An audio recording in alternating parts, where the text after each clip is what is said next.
ඔයාගේ ආදරයට තියෙන බාධාවන් ප්‍රශ්න නෙගටිවිටීස් නැත්නම් ඍණාත්මක දේවල් මොනවාද කියන ඒ පණිවිඩය තමයි නැත්නම් ඒ රීඩින් එක තමයි අද මම ඔයාට අරගෙන ආවේ. මේක හරිම විශේෂිත වැදගත් රීඩින් එකක් වෙයි. මොකද ඔයාගේ ආදරය ගලාගෙන යන්න. නැත්නම් ඔයා මේ අවස්ථාවේදී ආදරය මොකක් හරි ප්‍රශ්නයක ඉන්නවා නම් ඒකට ගැටලුව මොකක්ද කියලා හොයාගන්න. අන්න මොකක් හරි බාධාවක් ඉදිරියට එන්න තියෙනවා නම් ඒ බාධාව මොකක්ද කියලා හරියට තේරුම් ගන්නට මේක උපකාරයක් වේවි කියන එක මට අනිවාර්යෙන්ම ඔයාට පොරොන්දු වෙන්න පුළුවන්. ඉතින් ඒ නිසාවෙන් ඔයාට මේ රීඩින් එක අහන්න දකින සැලැස්සුවාට විශ්වමාතාවට ස්තුති වේවා කියලා අනිවාර්යෙන්ම කමෙන්ට් කරන්න නම් ඕනේ. මොකද මේ පණිවිඩය ඔයාගේ ජීවිතේට ඉතාම වැදගත් රීඩින් එකක් නිසාවෙන්. ඒ වගේම තමයි ඔයාට මේ රීඩින් එක අහන්න දකින සැලැස්සුවාට විශ්වමාතාවට ස්තුති වෙනවා වගේම අපි ඔයාට ලබා දෙන ධනාත්මක වූ ශක්තිය ඔයාගේ ජීවිතේට ග්‍රහණය කරන විදිහට ඔයාට පුළුවන් අපේ channel එක subscribe කරන්න follow කරන්න වගේම යාළු හිත මිත්‍ර අතර share කරන්නටත්. ඒ වගේම තමයි ඔයාට personal read එකක් හරි ඔයා කේන්ද්‍රීය පරීක්ෂා කර ගන්න ඕන love oil cleansing soap crystals ආදී මෙල්දී ගන්න ඕන නම් පුද පූජන ආදී දේවල් පවත්වා ගන්න ඕන නම් අපේ WhatsApp නාම එක දිස්සුන අපිට message කරන්න අමතක කරන්න එපා. ඉතින් හැමදාමත් වගේ ඔයාට නිවැරදිම වූ පණිවිඩය තෝරා ගැනීම සඳහා අපි piles දෙකක් අරන් ආවිලා තියෙනවා. pile number 1 and pile number 2. ඔයා හොඳට S2 පියාගන්න.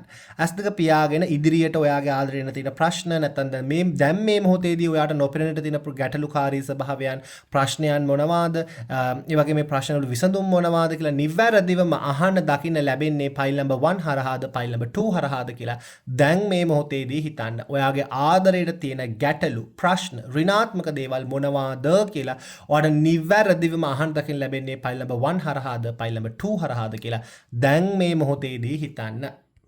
ඉතින් ඔයා හිතුවේ pile number 1 කියන එක නම් අපි බලමු ඔයාගේ ආදරයට මේ මොහොතේදී හරි ඉදිරියට එන්න තියෙන දේවල් හරි තියෙන ගැටලු මොනවාද කියලා ජම්පින් කාඩ් එකක් ආවා. හරි. ඔයාගේ ආදරයට ඇත්තටම සතුරු කරදරයක් ඉදිරියට එන්නට නියමිතයි. හරිද? මේක වෙන්න තියෙන දෙයක් කියන එක මුලින්ම කියන්න ඕනේ.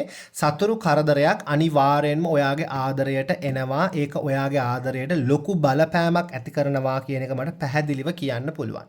මේ ගැටලුව ඇත්තටම පිරිමි කෙනෙක් නිසාවෙන් තමයි ඇති වෙන්නේ. හරිද? මේ ආදරයට ඔයාගේ ගැටලුවට ඇති වෙන්නේ පිරිමි කෙනෙක් නිසාවෙන්. මේ පිරිමි කෙනා ඔයගලගේ ආදරය නිකන් අපි කියන්නේ දුරස්ත කරන්න. මේ ආදරය ඔයාගේ තියෙන තත්ත්වය ඈඩ් කරවන්න හේතුවක් වෙනවා කියන එක මට පැහැදිලිවම පෙන්눔 කරලා දෙන්නට පුළුවන්. ඔයාගේ ආදරය නිසාවෙන් ඔයා ටිකක් මේ වෙලාවේ දුක් විඳිනවා නම් ඒකට හේතුව පිරිමි කෙනෙක් කියන එකත් මම පැහැදිලිව කියන්න ඕනේ. එයා තව ඉදිරියට කරදර කරන තව ඒවාට ප්‍රශ්නයක් බවට පත්වීමට හේතු කාරණා සිද්ධ වෙනවා කියන එක මට කියන්නට පුළුවන්.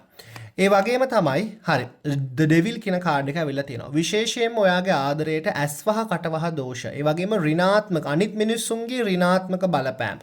සමහරක් වෙලාවට ඔයාට නොපෙනෙන ශක්තියින්ගෙන් බලපෑමක් වුණත් මේ ආදරයට ඇතිවීමේ ඉඩ කඩ තියෙනවා. මම නෙමෙයි කියන්නේ the devil කියන කාඩ් එකමයි. ඒ කියන්නේ යක්ෂයාගේ බලපෑම. බොහෝ තදින් තියෙන ආදර සම්බන්ධතාවයක් තමයි ඔයා ගත කරන්නේ. සහ ඒක නිසාවෙන් ඔයා දුක් පීඩා විඳින ස්වභාවයක් තියෙනවා කියන එක මට පැහැදිලිවම කියන්න පුළුවන්. මේක ඔයාගේ ජීවිතේ වටන්න ඔයාගේ ජීවිතේ බාධාවන් නැති කරන්න ඔයාගේ ජීවිතේට නිකන් අර නරක නපුර කියන දේ ඇති කිරීමට හේතුවක් සිද්ධ වෙනවා සහ ඔයාගේ ආදරය දුක් විඳීම තත්වයට පත් කරන්නට හේතුවක් වෙනවා කියන එක මට කියන්න පුළුවන්. හරිද? මේක නිකන් අර ගොඩක් වෙලාවට මිනිසුන් ඔයාට සිද්ධ කරන හතුරුකමක් විදිහට තමයි මේ දේ කරන්නේ කියන එක කියන්න ඕනේ. ඒ වගේම තමයි හරි the justice කියන කාඩ් එක ඇවිල්ලා තියෙනවා. හැබැයි මේ ප්‍රශ්න දෙකටම ඔයාට බොහොම ඉක්මනින්ම පිළිතුරක් හම්බ වෙනවා සහ ඔයාට පිළිතුරක් හොයා ගැනීමට හැකියාව හම්බ වෙනවා කියන එක පෙන්눔 කරනවා. ඒකට හේතුව තමයි ඔයාගේ ජීවිතේ ඔයා කරලා තියෙන මෙතුවක්කල් කරලා තියෙන හොඳ දේවල්. මෙතුවක්කල් කරලා තියෙන ධනාත්මක දේවල් නිසාවෙන් ඔයාට විශ්වය වුණත් ඔයාගේ පැත්ත අරගන්න ස්වභාවයක්. විශ්වය වුණත් ඔයාට උපකාර කරන තත්වයක් තියෙනවා කියන එක මට පැහැදිලිව කියලා දෙන්න පුළුවන්. දෙවියන්ගේ උපකාර ඇති කෙනෙක් කියන එක මම ඔයාට කියන්න ඕනේ.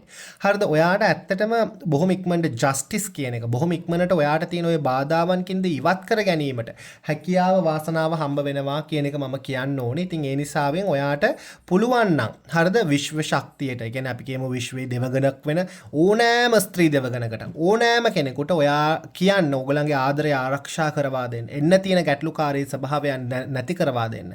එන්න තියෙන ගැටලුකාරී ස්වභාවයන් දුරස්ත කරවා දෙන්න කියලා ඉල්ලුම් කරන්නේ. ඒක ඔයාට හොඳ ශක්තියක් ආශිර්වාදයක් වේවි. ඒ වගේම තමයි Queen of Wands කියන කාඩ් එක ඇවිල්ලා තියෙනවා. මෙතනදි කියන්න ඕනේ ගොඩක් වෙලාවට ප්‍රධාන කාන්තාවක්. හරිද? සමහරක් වෙලාවට අම්මා වෙන්න පුළුවන්, ආච්චි වෙන්න පුළුවන්, ලොකු අම්මා, ලොකු අක්කා. ඒ වගේ ප්‍රධාන කාන්තාවක් මොකක්ම හරි අක්ක කෙනෙක් හරි නැත්නම් වැඩිහිටි කාන්තාවක් හරි ඔයාගේ ආදරයට බාධාවක් වෙන්න. ඉතින් මුලින්ම ආවේ පිරිමි කෙනෙක්. ඊට පස්සේ ඔන්න එනවා කාන්තාවක්. හරිද? ඔයාගේ ආදරයට මේ අය තමයි ගොඩක් වෙලාවට බාධාවන් ඇති කරන්නේ. මේ අය නිසාවෙන් තමයි ඔයගලන්ගේ අතර ප්‍රශ්න ගැටලු දුරස්ත වීම ආදී දේවල් ඇති වෙන්නේ. ඔයගලන් දැන් හිතනකො දැන් ඔයගලන් දෙන්න හොඳින් ආදරය කරගෙන යනවා. අරයාගේ පැත්තෙන් අම්මා මොකක් හරි කියලා ඉවර වෙලා එයා ඒ ස්ට්‍රෙස් එක ඔයාගෙන් පිට කරනවා. අන්න ඒකත් කාන්තාවගේ බලපෑමක්. හරිද?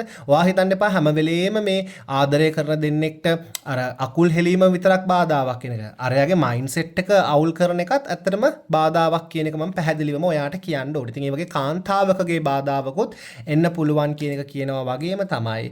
හරි. ඔයාගේ ඉමෝෂන්ස් කියන එක පොඩ්ඩක් පාලනය කරගන්නටත් ඕනේ. මොකද මේ ඉමෝෂන්ස් කියන එක හරි වැදගත්. ඔයාගේ ඉමෝෂන්ස් ඉක්මනින්ම චේන්ජ් වෙන කෙනෙක් ඔයා. ඔයාගේ හැඟීම් ඉක්මනින් වෙනස් වෙන කෙනෙක්. ඒ චේන්ජ් වෙන ඉක්මනට ඔයාගේ පාර්ට්නර්ගේ හැඟීම් චේන්ජ් වෙන්නේ නැහැ කියන එක කෙනාට තරහ යනවා. එයාට ආදරේ හිතෙනවා, ආයි රණ්ඩු කරනවා, ආයි යාළු වෙනවා. ඊට පස්සේ දෙන්න නිකන් දුරස්ත වෙලා ඉන්නවා. ඔයාට කතා කරන්න හිතනවා. අන්න ඒ වගේ ඉක්මනින්ම ඔයාගේ හැඟීම් දෝලණය වෙන කෙනෙක් විදිහට මට පෙන්눔 කරලා දෙන්නට පුළුවන්. ඉතින් ඒ තත්ත්වය ඔයා පොඩ්ඩක් නතර කරගන්න ඕනේ. ඒක ඔයා ඉවසිලි සහගතව සහ ඔයා ඒක පොඩ්ඩක් හොඳින් ඔයාගේ හිතලා ඔයා කටයුතු සිද්ධ කරගන්න ඕනේ. නැත්නම් ඒකත් ඔයාට බාධාවක් වෙන්න පුළුවන් ඔයාගේ ආදරයට. ඉතින් ඔයා තෝරගත්තේ පයිල් නම්බර් 2 කියන එක නම් අපි බලමු ඔයාගේ ආදරයට ඉදිරියට එන්න පුළුවන් ගැටලුකාරී ස්වභාවයන් මොනවාද? දැන් තියෙන ගැටලුකාරී තත්ත්වයන් මොනවාද? ඍණාත්මක දේවල් මොනවාද? සහ මොනවා හරි කරදරයක් බාධාවක් ඉදිරියට එන්න තියෙනවාද? ඒ ගැටලුකාරී තත්ත්වයන් මොනවාද කියන එක නිවැරදිවම අපි මේ පයිල් 2 එකෙන් අහලා බලමු. ඉතින් ඔයාගේ ආදරය ඔයා මොන වගේ වාතාවරණයක හිටියත් මේක ඔයාට ගැලපෙනවා කියන එකත් මම අනිවාර්යෙන්ම කියන්නට ඕනේ. හරි. The Lovers මුලින්ම කියන්න ඕනේ ඔයගලන් දෙන්න ඇත්තටම තදින් ආදරයෙන් බැඳිලා ඉන්න දෙන්නෙක් කියන එක පැහැදිලිව මට කියන්න පුළුවන්. නමුත් ටිකෙන් ටික ඔයගලන්ගේ අර ලව් කෝඩ් එක. හරි දැන් අපි ආදරය කරන දෙන්නෙක් නම් අපි දෙන්න අතර ලව් කෝඩ් එකක් තියෙනවා. ඒ ලව් කෝඩ් එක ටික ටික පොඩ්ඩක් මැකිලා යන තත්වයක් තියෙනවා. ඒක ඇත්තටම ඔයගලන්ගේ එනර්ජිස් ටික ටික වෙනස් වෙන නිසාවෙන් ඔයගලන් දෙන්නගේ ශක්තියින්, හැඟීම්, ඉමෝෂන්ස් කියන දේවල් පොඩ්ඩක් වෙනස් වෙන නිසාවෙන් ඒ ලයින් එක චුට්ට චුට්ට මැකිලා යන තත්වයක් තියෙනවා කියන එක කියන්න ඕනේ. ඒක ලොකු බාධාවක් ඔයාගේ ආදරේ ඉදිරියට ගලාගෙන යන එකට. හරිද? ඒක ලොකු චැලෙන්ජ් එකක් ඔයා බලපානවා ඔයාගේ ආදරයට. ඔයා නිකන් ඔයාගේ ආදරයට ඒක ලොකු අපි කියන්නේ එක නෙගටිවිටි එකක්, ඍණාත්මක දෙයක් කියන එක මට පැහැදිලිව කියන්න පුළුවන්. ඔයගලන් ආදරෙන් ඉන්නවා. නමුත් ඒ ආදරයට ඔයාගලන්ගේ තියෙන ඉමෝෂන්ස්, එනර්ජිස් එකතු වුණාම ඒක අර ගැළපෙන්නේ නැති තත්වයක්. හරිද? ඒ හැඟීම් ගැළපෙන්නේ නැති තත්වයක්. බහින් බස් වීම වගේ දේවල්, නිතර රණ්ඩු සරුවල් කරන දේවල්, දෙන්නාගේ බැඳීම ටික ටික දුරස් වෙන සබඳ දෙන්න අතරම වෙන දේවල් නිසාවෙන් අර ලව් කෝඩ් එක ටික ටික පොඩ්ඩක් මැකලා යන ස්වභාවයක් තියෙනවා කියන එක කියන්න පුළුවන්. ඒ වගේම තමයි එක පැත්තකින් හැම වෙලේම කෙනෙක්ව පාලනය කරන්න යනද ස්ථීර හැඟීම් වල ඉන්න එක, ස්ථීර තීරණ වල ඉන්න එක, ගත්තොත් ගත්ත තීරණය වෙනස් කරන්නේ නැති තත්වයක ඉන්න එක. අන්න ඒකත් ඕගලන්ගේ අතරට එන බාධාවක්, ඕගලන්ගේ අතරට එන අපි කියන්නේ ගැටලුකාරී ස්වභාවයක්, ඍණාත්මක ශක්තියක් කියන එක කියන්න ඕනේ. හැම වෙලේම අපි අපේ හැඟීම් ස්ථීරව තියාගන්න ඕන කාරණාව හරි. නමුත් ඒවා අපි නම්‍යශීලී කරගන්න ඕනේ. ඒක ඕගලන් දෙන්න කතා බහ කරලා ඇති කරගන්න ඕන දෙයක්. නම්‍යශීලීත්වය පොඩක් කතා බහ කරලා ඇති කරගන්න ඕන දෙයක් කියන එක මම මතක් කරලා දෙන්න ඕනේ. නිකන් අර අපි ඍජුභාවයෙන් යුක්තව හැම වෙලේම ඉන්න එක අපිට ගැලපෙන්නේ නැහැ කියන එක මම මේ රීඩින් එකේදී ඔයාට මතක් කරලා දෙන්න ඕනේ. ඉතින් ඔයා මතක තියාගන්න ඔයාගේ ආදරයට ඔයාගේ ඍජුභාවය, එහෙම නැත්නම් ඔයා කෙලින් තීරණ ගන්න එක හැම වෙලේම හොඳ නැති දෙයක්. හැම වෙලේම හරිද? සමහර වෙලාවට මේක හොඳ වෙන්න පුළුවන්. නමුත් හැම වෙලේම හොඳ නැහැ කියන එක මම මතක් කරලා දෙන්නට ඕනේ. ඒ වගේම තමයි The Tower කියන එක ඇත්තටම ඇවිල්ලා තියෙනවා. මෙතන අදහස් කරන්නේ බිඳීමට ලක්වීමක්, දුරස්ත වීමක්, ඈත් වීමක් කියන එක. ඒක ඔයගලන්ගේ නිවෙස් වලින් සිද්ධ වෙන දෙයක්. හරිද? නිවසේ තියෙන ගැටලුකාරී තත්ත්වයන් නිසාවෙන් හරි, නිවසක තියෙන බාධාවක් නිසාවෙන් හරි, දෙදෙනාගේ ගෙවල් වලින් අකමැති නිසාවෙන් හරි, මොකක් හරි යන්නේ ඒ වගේ දෙයක් නිසාවෙන් බිඳීමකට ලක් වෙනවා. මොකක් හරි gedara ප්‍රශ්නයක් නිසාවෙන් දෙදෙනාගේ ආදරයට බලපෑමක් ඇති වෙනවා කියන එක මට පැහැදිලිව මෙතනදී කියන්න පුළුවන්. ඒක නිසාවෙන් ඔයගලන් දෙන්නාගේ හැඟීම් දැන්ම ඉඳන්ම තේරුම් අරන් හැඟීම් දෙදෙනා බෙදාගෙන ඒ හැඟීම් වලට අවශ්‍ය කරන කටයුතු සිද්ධ කරන්න මතක තියාගන්න. මොකද අනවශ්‍ය ලෙස ස්ට්‍රෙස් වෙන එක, අනවශ්‍ය අනවශ්‍ය ලෙස බලපෑම් ඇති කරගන්න එක දෙදෙනාටම සුදුසු නැහැ කියන එක මම මතක් කරලා දෙන්න ඕනේ. ඉතින් ඒ නිසාවෙන් අනවශ්‍ය දේවල් වලට ඔයගලන් දෙදෙනා අතරට එන්න දෙන්නේ නැතුව දෙදෙනා ශක්තිමත්ව කාලය ගත කිරීම ඉතා වැදගත්. හරි. එක්කෙනෙක් හැම වෙලේම පොඩ්ඩක් එක්කෙනෙක්ව ඉග්නෝ කරලා ඉන්න එක. හරිද? ඒකත් බාධාවක්. පොතටම ඇලිලා ඉන්නවා. වැඩටම ඇලිලා ඉන්නවා. එහෙම නැත්නම් එයාගේ රාජකාරි වලටම ඇලිලා ඉන්නවා. එයාගේ ටීවී එකටම ඇලිලා ඉන්නවා. ෆෝන් එකටම ඇලිලා ඉන්නවා. හැංගීම් බෙදා ගන්න නැහැ. කතා කරන්නේ නැහැ. දෙදෙනා අතර තියෙන ශක්තිය හොමාරු කරගන්නේ නැහැ. අන්න ඒ වගේ දේවල් නිසා වෙනොත් ඔයගලන් දෙන්නගේ ආදරයට බාධාවක් ඇති වෙනවා කියන එක මට පැහැදිලිව කියලා දෙන්න පුළුවන්. ඊට අමතරව අවසාන කාඩ් එකක් අපි ගත්තොත් 3 of swords කියන කාඩ් එක ඇවිල්ලා තියෙනවා. දැන් මේ වෙලාවෙත් ඔයා මේක අහනකොට දුකින් ඉන්නේ. ඔයාට හදවත රිදිලා තියෙන කාරණා තුනක් නිසාවෙන් වෙන්න පුළුවන්. ඉතින් මේ කාරණා තුන ඔයා එකින් එක තේරුම් අරගෙන එකින් එකට ඒකට උත්තර හොයාගත්තේ නැති වුණොත් ඔය දුක දිගටම පවතිවි කියන එක මට පැහැදිලිව කියන්න ඕනේ. ඒ නිසාවෙන් අනවශ්‍ය විදියට හිතන එක නතර කරන්න ඕනේ.